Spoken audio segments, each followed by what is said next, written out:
Namaskar, I'm Ashok Vyas, and I'm delighted to be welcoming two such guests who will take us to India with their own perspective as well as a vision. And that vision also reminds me of the vision with which India is progressing when we hear the reference of Vikas Bhi, Virasat Bhi by Indian Prime Minister. Many of us are aware that India has attracted lots of people across the globe who were in quest of truth. So, India is considered as the magnetic center where people go and resonate with the sense of their true self, and that is the aspiration. But when we look at the way the world is changing with artificial intelligence becoming a part of our lives, etc., is it possible to live with that kind of mindfulness?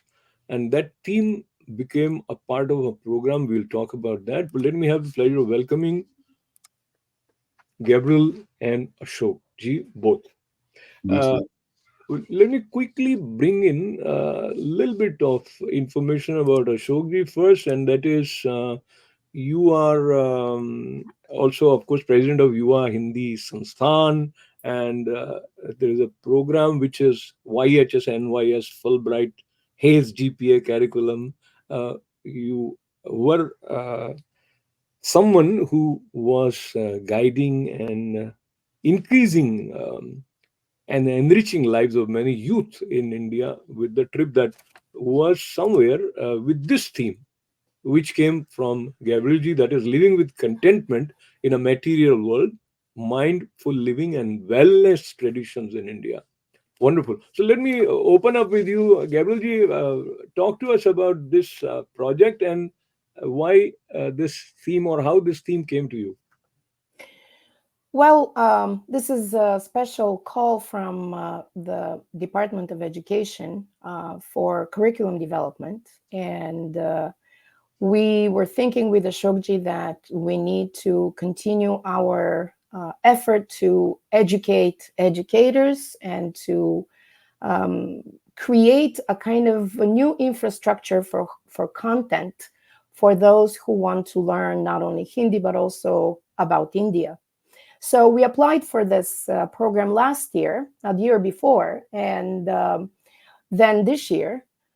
We are very much interested in the fact that India has a history, has a culture, has a set of traditions that have never been interrupted the way we know other histories, where things replace other things, ideologies replace other ideologies, monuments replace other monuments on a major scale.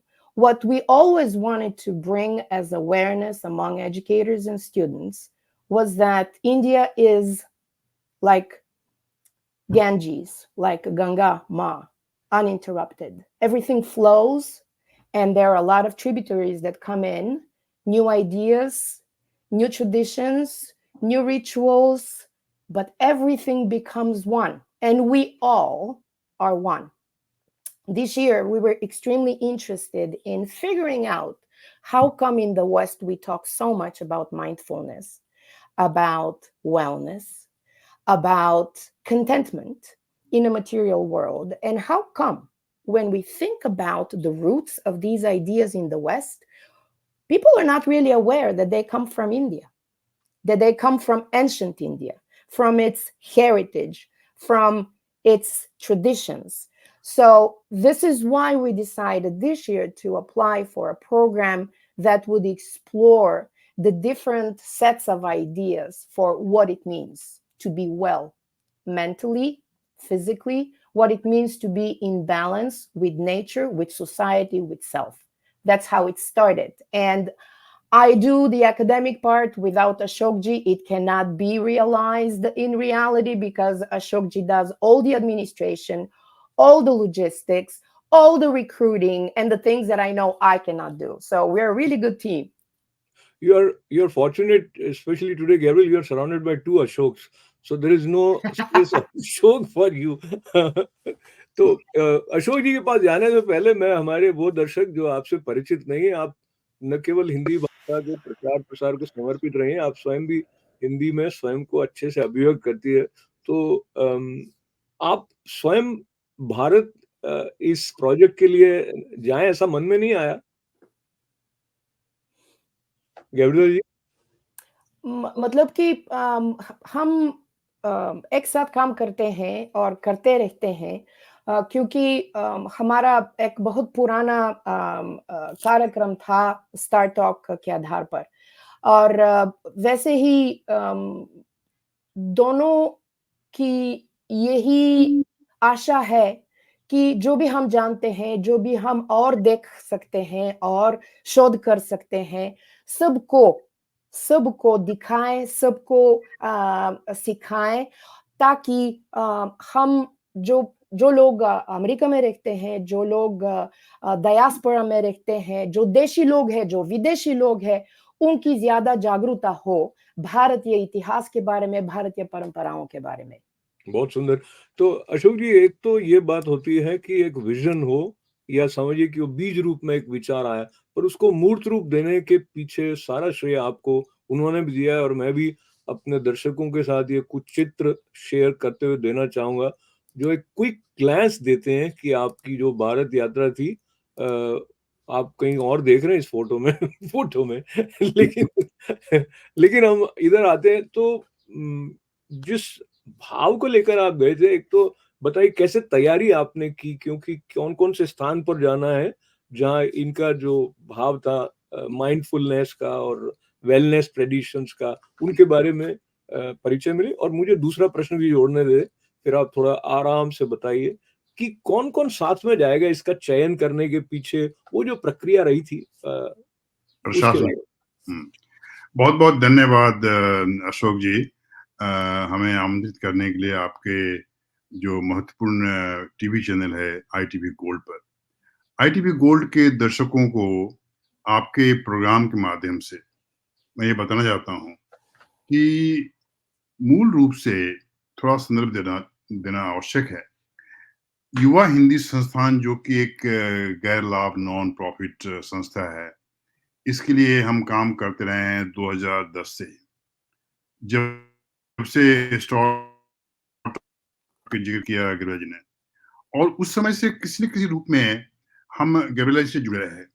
Gabriel जी के बारे में जो भी कुछ मैंने अनुभव किया है, जो भी कुछ देखा है, उसका सार ये है कि न्यूयॉर्क विश्वविद्यालय में हिंदी कार्यक्रम के प्रमुख होने के साथ-साथ भारत के बाहर, यानी कि गैर हिंदी भाषी क्षेत्रों में जहाँ हम हिंदी को आगे बढ़ा सकते हैं, इसमें जो कार्य इन्होंने किया है, और बहुत ही स्पष्ट ढंग से हम लोगों को बहुत कन्फ्यूज़न भी होता है बीच-बीच में, लेकिन इनके बताए रास्ते पर चलने से वह कन्फ्यूज़न दूर होता है। तो आज भी जब स्टार टॉक हमारे बीच नहीं है, यानी कि हिंदी को निकाल दिया उन्होंने, तब भी न्यूयॉर्क विश्वविद्यालय और Texas university Austin, MSU Michigan state university सबके साथ मिलकर के इन्होंने शिक्षण का हिंदी हिंदी उर्दू शिक्षण का जो कार्यक्रम जारी रखा है, इसके लिए गैब्रियल जी की जितनी प्रशंसा की जाए उतनी कम है। तो बहुत सारी की जाती प्रशंसा, और आपसे ये निवेदन है कि जब आप बोलते हुए आगे पीछे होते हैं कुर्सी पे, तो वो फ्रेम फ्रेम आपका बदलता जाता है। तो इसमें पता नहीं, ये उत्साह तो मेरी दिखता है, याद है, मैं रस्मई कुछ का भी है, करूँ। लेकिन आप एकदम इत्मीनान से बैठे, अपने घर हाँ। में ही बैठे हैं, ऐसा आराम से। तो हाँ, तो तो मैं ये कहना चाहता हूँ कि मैं तो मूलतः पत्रकार हूँ, और हिंदी शिक्षण के क्षेत्र में जो आगे बढ़ा मैं, उसमें गैब्रियल जी ने मुझे बहुत ही सही रास्ता बताया।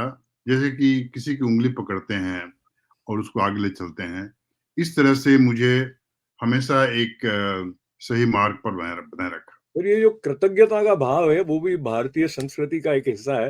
तो उसको रेखांकित करने के बाद अब हम सीधे चलते हैं वहाँ पे जहाँ पे प्रक्रिया प्रारंभ हो जाती है। हाँ, क्योंकि थोड़ा-सा माफ़ कीजिएगा, मैं ज़रा संदर्भ हाँ, छोड़ नहीं, के नहीं, थोड़ा। क्योंकि हम आगे आपके साथ भारत के अनुभव भी जानना चाहेंगे ना, हाँ, तो तो मैं इसलिए। अब 2 मिनट में समाप्त करता हूँ। तो स्टार टॉक का ज़िक्र किया, उसके बाद ये कार्यक्रम जो डिपार्टमेंट ऑफ एजुकेशन यानी कि शिक्षा मंत्रालय जो अमेरिका का है, उनका एक विभाग है अंतर्राष्ट्रीय भाषा शिक्षण का। तो चूंकि हम हिंदी के प्रसार में, हिंदी शिक्षण के प्रसार में जुड़ रहे हैं, साथ में काम कर रहे हैं, तो हमने इनका ध्यान दिलाया कि ये एक नया कार्यक्रम है जिसमें हम जो आजकल कुछ कर नहीं रहे हैं, तो कुछ काम भी मिल जाए करने के लिए। तो इन्होंने कहा कि अशोक कोशिश कर लो, लेकिन मुझे लगता नहीं है। तो खैर मैंने कहा कि मैं जो कार्य करता हूँ वो प्राण पाने के लिए करता हूँ और मैं ये कार्य करूंगा। तो पहली बार हमें 2022 में, और विषय था, हमने कहा कि विषय हमने सोचा है, आप बताइए क्या विचार है आपका। इन्होंने उसको ओके किया। वो था जलवायु परिवर्तन, और उसके संदर्भ में ज्यादा नहीं जाऊंगा। 2022 में हमने उसका एक पूरा रिपोर्ट इनके मार्गदर्शन में, इनके बताए जो एलिमेंट्स थे उनको जोड़ते हुए बनाया, और वो कार्यक्रम मंजूर हो गया। तो हम लोग 2022 में पहली बार भारत गए थे, क्योंकि ये जो फुल ब्राइट है इस कार्यक्रम है, इसका मूल उद्देश्य भाषा से संबंधित पाठ्यक्रम सामग्री बनाने का है। और सरकार का निर्देश है, अमेरिकी सरकार का, कि हम उनको हिंदी को सांस्कृतिक संदर्भों में सिखाएं, और जो ये क्राफ्ट है करिकुलम का, पाठ्यक्रम बनाने का, उसको एक नया रूप दें, भाषा और संस्कृति को जोड़ते हुए। तो मैंने कहा कि ये काम गैब्रिएला से अच्छी तरह और कोई नहीं तो कर अशोक सकता। जी, मैं फिर से आता हूँ आपकी तरफ से इस बात को याद करते हुए कि भाषा हमारी संस्कृति के उत्थान का एक महत्वपूर्ण अंग है। और जैसे हम 3 भ की बात सुनते रहे थे, भाषा, भेष और भोजन, ये सब कहीं न कहीं हमें सहूलियत या सहायता करते हैं कि हम अपनी संस्कृति को बचाए रख सकें। तो गैब्रिएला जी का भी मैं पुनः आपके साथ आभार व्यक्त करना चाहूँगा कि उनका जो भारत प्रेम है और भाषा के प्रति जो उनका अनुराग है, उसको उन्होंने सिर्फ अपने तक सीमित नहीं रखा। तो मैं जो प्रश्न आपसे कर रहा था, गैब्रिएला जी, ये जो जाना होता है युवाओं को भारत लेकर, उसमें चयन प्रक्रिया के बारे में आप भी उसमें सम्मिलित रहती हैं? अम, इतना बहुत नहीं। अच्छा। ज्यादातर अशोक जी को मालूम है कि प्रशासनिक रूप से क्या करना है, क्या रिक्वायरमेंट्स है, उसी तरह क्या नियम है। तो ये बहुत काम है, ये बहुत मतलब वॉल्यूमस काम है, बहुत मेहनत करना चाहिए। इसलिए हमने सोचा कि जो प्रशासनिक काम है अशोक जी करेंगे, और मेरा काम है एकेडमिक। जैसे अच्छा, मान लीजिए जी, एक बताइए। एक जिज्ञासा और है। जैसे वो भी बता रहे थे कि जो हिंदी भाषा को पढ़ाने के लिए पाठ्यक्रम तैयार करने के क्रम में भी ये जो यात्रा है वो सहायक होती है। वो किस तरह से सहायक होती है? तो वापस आते हैं, फिर आप उनसे कुछ फीडबैक लेते हैं या कैसे? अ, हर एक जो कदम है एक साथ उसके बारे में बात करते हैं, इसके बाद फैसला करते हैं। इसके बाद अशोक जी वहां जाते हैं, अपनी आंखों से, अपने अनुभव से सब कुछ जांच करते हैं। इसके बाद पूरा जो टीम है वहां सब लोग जाते हैं।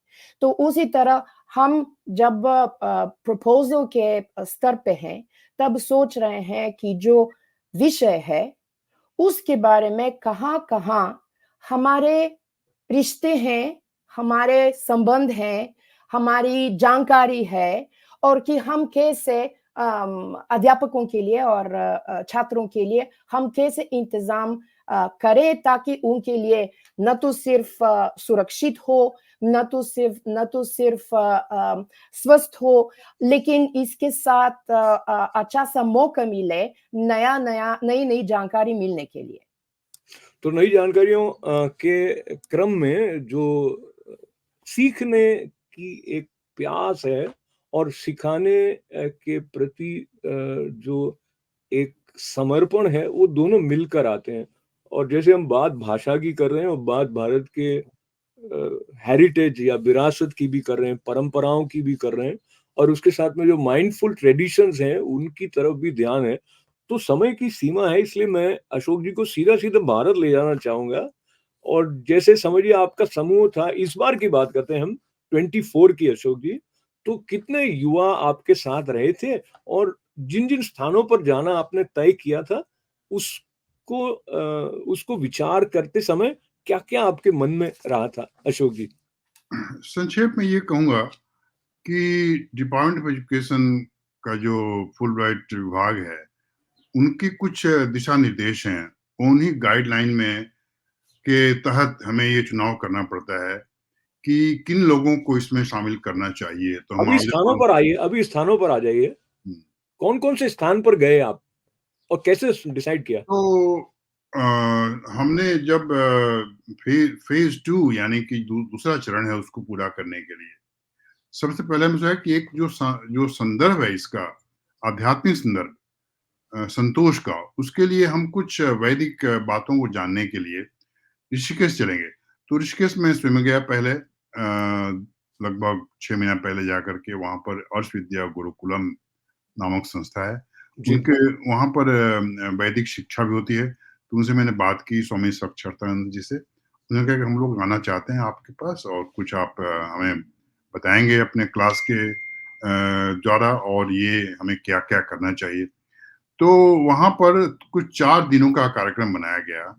उसके बाद ऋषिकेश से हम सीधा गए लखनऊ। लखनऊ इसलिए गए कि जो परंपरा है, परंपरा का जो आधुनिक स्वरूप है, उसे किस रूप में हम निभा रहे हैं।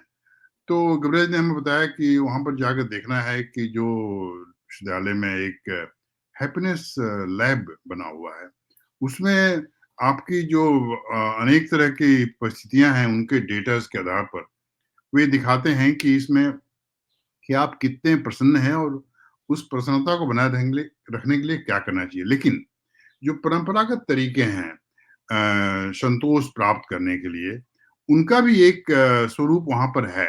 तो हम इस कारण से गए लखनऊ में, और दोनों चीज़ों को गबरा जी के मार्गदर्शन में सभी प्रत्याशियों ने, हमारे जो प्रतिभागी हैं, उन्होंने देखा और अनुभव किया।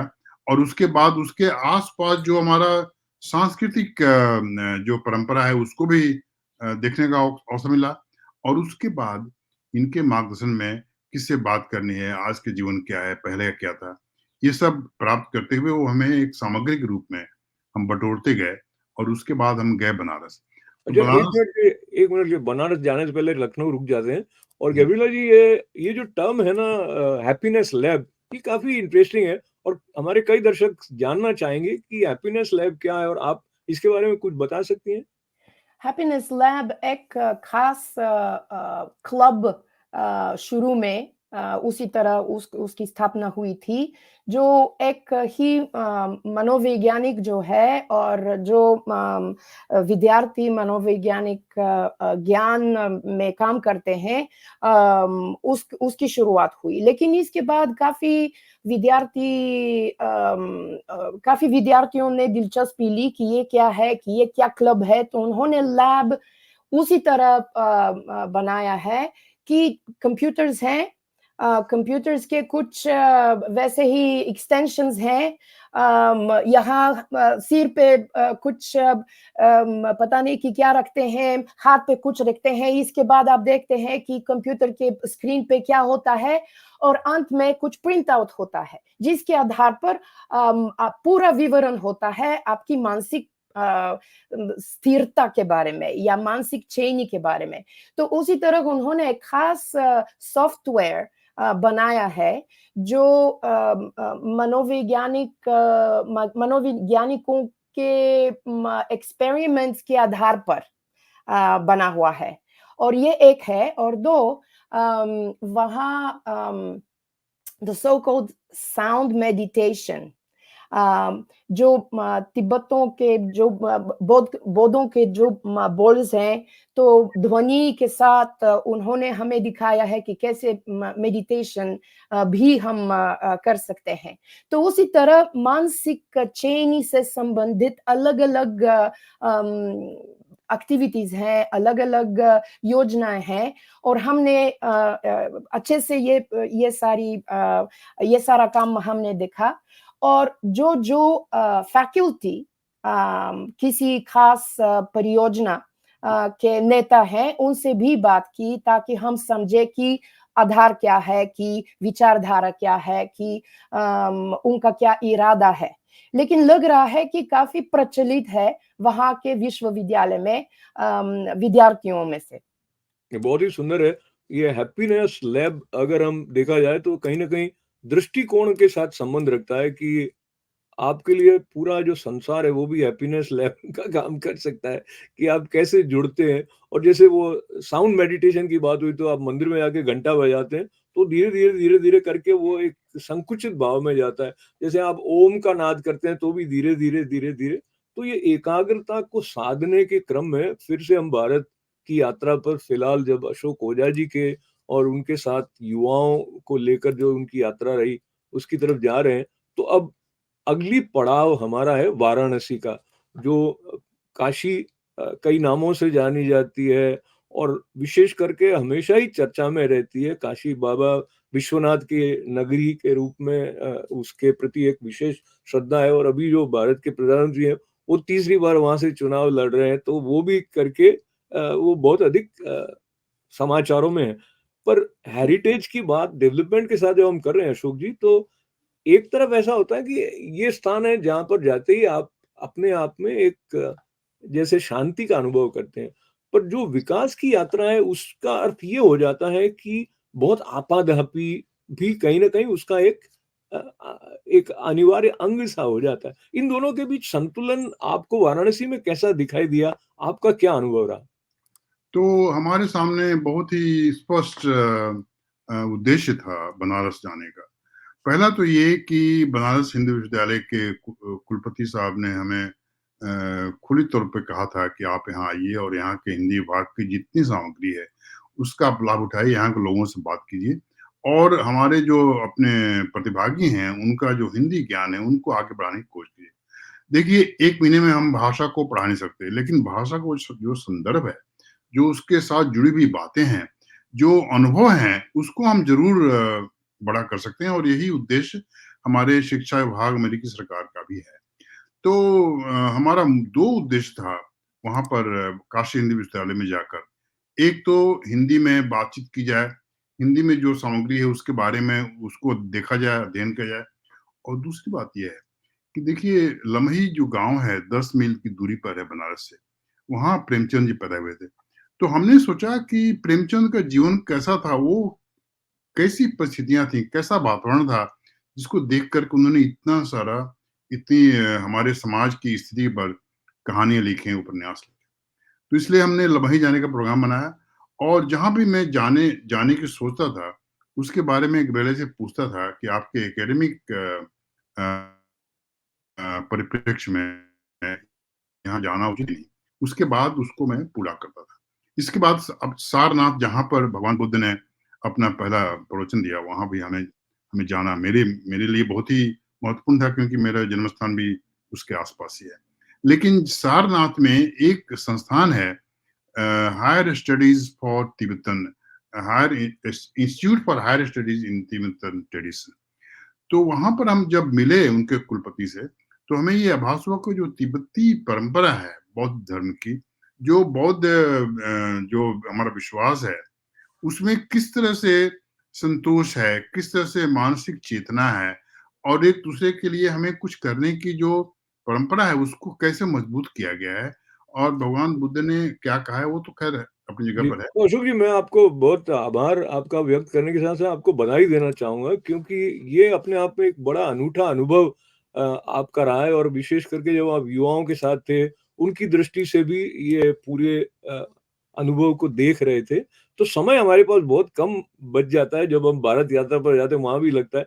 एक तो सवाल मैं आपसे ये जानना चाहता हूँ कि पिछले समय में जो इंफ्रास्ट्रक्चर डेवलपमेंट हुआ है इंडिया में, वो जो लोग पहली बार गए होंगे उनको कैसा लगा? उनके मन में भारत की एक परिकल्पना रही हो? बहुत संक्षेप में बताइए। संक्षेप में आप मुझे रोक दीजिएगा, लेकिन मुख्य बात ये है जी, कि हम सिर्फ सांस्कृतिक संदर्भ ही प्रदान नहीं करते हैं अपने प्रतिभागियों को क्योंकि हमारे अधिकांश प्रतिभागी भारत पहली बार जाते हैं। हम जो जो उनको बताना चाहते हैं, वो ये बताना चाहते हैं कि आज का जीवन भी कैसा है। तो जो परंपरागत जीवन है, उसका आज के साथ क्या संबंध है? आज क्या बदलाव आए हैं? तो जो तो जीवन उनको में कैसा लगा? उनको जो कैसा बहुत लगा भारत? जी। अभी तो गिरिराज जी बताएँगे क्योंकि वो पूरी नहीं, आप साथ थे ना, उनको भारत कैसा लगा आप बताएँगे ना ये तो? नहीं, मैं तो किनारे खड़ा होके देखता था, लेकिन जो पूरा अकादमिक चलिए, तो कार्य फिर था ये उनके लिए था। गैब्रिएला जी, आपके पास जैसे मैं 2 सवाल लेके आता हूँ, जिसमें से अच्छा, एक तो ये है ही है कि ये प्रतिक्रिया उनकी सुनते हैं, आप जो जाकर आए उनको भारत कैसा लगा वो। और दूसरा, समय कम है, तो जब हम वेलनेस की बात करें तो मुझे जून का महीना भी आने वाला है, इंटरनेशनल डे ऑफ योग भी कहीं ना कहीं जो थीम आपकी है, living with contentment in a material world, उसके साथ एकदम मिलता जुलता है। तो इन दोनों के संदर्भ में आपके विचार। अम, म- हम कोलकाता भी गए और वहाँ जो नए नए पुल बने हुए हैं, जो नई नई इमारतें बनी हुई हैं, अ, लग रहा था कि हम भारत में नहीं थे। और हमारे जो पार्टिसिपेंट्स थे, उनको बहुत आश्चर्य हुआ कि उसी तरह एक बड़ा सा शहर जुड़ा हुआ है और इंफ्रास्ट्रक्चर बना हुआ है। तो खास के कलकत्ता से उनको काफी आश्चर्य हुआ। वहाँ हम अलग-अलग जगह गए, वहाँ परंपरा भी देखी और विकास भी देखा काफी। बहुत और जैसे जो हमारा जो इरादा था वो था कि हम सिर्फ योग से संबंधित जानकारी प्राप्त न करें, ताकि भारतीय विविधता, भारतीय सोच की विविधता को भी सीखें। और इसीलिए हमने न तो सिर्फ स्वामी स्वामिनियों से बात की, लेकिन हमने गुरुद्वार गए और वहाँ ग्रंथियों से बात की, सूफी टेम्पल्स पे गए, वहाँ भी वहाँ के लोगों से बात की, बौद्ध धर्म, जैन धर्म, सब प्रकार के धर्मों के लोगों से बात करने की कोशिश की, ताकि सिर्फ एक ही विचार हम प्रमोट न करें, लेकिन भारतीय विविधता को बढ़ाएं और जागरूकता बढ़ाएं उसके बारे में। तो भारत ऐसा है कि अनेकता में एकता है, हिंद की विशेषता तो हम सुनते ही हैं। साथ ही साथ आप भारत के बारे में सोचें तो भारत भ्रमण करके आते हुए आपको पता लगेगा कि बहुत सारे स्थान तो छूट ही गए, और संसार का हर प्रकार का मौसम एक साथ भारत में सांस लेता है। बहुत सारी परंपराएं हैं, समय की सीमा है, तो सिर्फ 30-30 सेकंड में अगर उपसंहार के रूप में कुछ बात अशोक जी आप जोड़ना चाहें तो। हाँ, जहाँ तक कलकत्ते का संबंध है, गवर्नर जी के आदेश से मैं ये कहना चाहूँगा कि हम शांति निकेतन गए और शांति निकेतन में जो गुरुवर रवींद्रनाथ ठाकुर की जो दृष्टि थी, शिक्षा के बारे में, उसको हमने बिल्कुल अपनी आँखों से देखा। वहाँ कला पर जो जोर था, उसको जी हम जी। देखा और ये देखा कि इस महान विश्वविद्यालय से जो हस्तियाँ निकली हैं, सत्यजित रे, हजारी प्रसाद द्विवेदी, इंदिरा गांधी जैसे लोग, तो उसके मूल में ज़रूर कुछ उसकी आत्मा जो रवींद्रनाथ डालना चाहते हैं, वो वहाँ पर उपस्थित है। उसके बाद हम गए मधुबनी। मधुबनी में जो कला का जीवन में महत्व है, उसको हमने अपनी आँखों से देखा और यहाँ मैं तो ये कहना चाहता हूँ, 1 जी, मिनट, अब भारत मुझे सरकार। क्षमा हाँ, याचना करनी पड़ेगी, हाँ, क्योंकि आपने भारत जितना देखा उसका बहुत छोटा-सा अंश ही हम आपसे सुन पाए। समापन में चाहूँगा कि गैब्रिएला जी आगे क्या बहुत संक्षेप में बताएँ? विचार इस दिशा में, ये जो प्रकल्प हुआ इसको लेकर आगे जो कुछ सीखा है, आगे क्या करना है? आगे क्या करना है? सिखाने की सामग्री, पाठ्य पाठन की सामग्री हम अभी बना रहे हैं। न तो सिर्फ हिंदी में उसी उसी विषय पे सामग्री हम बना रहे हैं, लेकिन अंग्रेजी में भी, मान लीजिए, care for terminally ill with better understanding of what it means to be content, or what is mindfulness in different cultures, a comparative approach to them. So all these materials we have uploaded on our website on Virtual Hindi NYU. These are types of modules, types of lesson plans, types of activities. What is a thali? Why is it so healthy? What is the tradition? What are So, the yeah. ingredients? So, with due respect to both of you and to the time and to all our viewers, time to convey my gratefulness to both of you with lots and lots of good wishes. And the same for our viewers. This is Ashok Vyas saying Namaste.